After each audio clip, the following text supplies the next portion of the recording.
হাওড়াঘাটৰ বৰবিলত ভাগৱত ব্যাখ্যা কাৰ্যসূচী ৰূপায়ণ।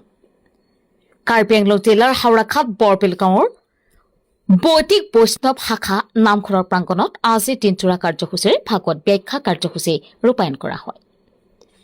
অসম বৈদিক বৈষ্ণৱ মহাসভাৰ কাৰ্বি আংলং জিলাৰ হাওড়াঘাট আঞ্চলিক মহাসভাৰ অন্তৰ্গত বৰবিল বৈদিক শাখাৰ আতিথ্যত বিশ্ব শান্তিৰ উদ্দেশ্যেৰে এই ভাগৱত ব্যাখ্যাৰ কাৰ্যসূচী ৰূপায়ণ কৰে। এই অনুষ্ঠানত ভাগৱত ব্যাখ্যা কৰে যোৰহাটৰ পৰা আমন্ত্ৰণ জনাই অনা উদীয়মান ব্যাখ্যাকাৰ মাধুৰ্য বৰাই। মানৱ সমাজ আৰু যুৱ প্ৰজন্মৰ কল্যাণৰ অৰ্থে আয়োজন কৰা ধৰ্মীয় কাৰ্যসূচীত বৰবিল শাখাৰ সমূহ বৈষ্ণৱী উপস্থিত থকাৰ উপৰিও হাওড়াঘাট আঞ্চলিক বৈদিক বৈষ্ণৱ মহাসভাৰ সমূহ বিষয়ববীয়াও বৈষ্ণৱীসকলে অনুষ্ঠানত সক্ৰিয়ভাৱে অংশগ্ৰহণ কৰে।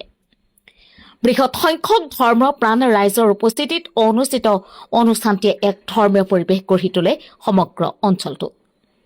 বৃহৎ সংখ্যক ৰাইজ উপস্থিত থাকি অনুষ্ঠানটি সফল ৰূপায়ণ কৰাৰ বাবে সমূহ ৰাইজলৈ ধন্যবাদ জ্ঞাপন কৰিছে আয়োজক সমিতিৰ